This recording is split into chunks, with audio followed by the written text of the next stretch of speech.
Hello and welcome to AI Basics. It's your host back again with yet another interesting tutorial video.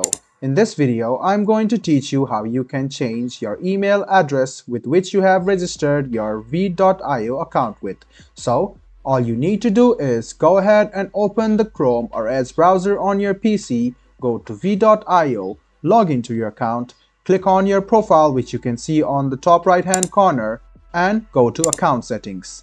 Now, you can see this option of email address and you can see the pen button. Click on the pen button and what you can do is delete this email address and choose your email address and click save. Press OK and then the confirmation link will be sent to this mail or which mail you have entered. After verifying it, your email address will be changed.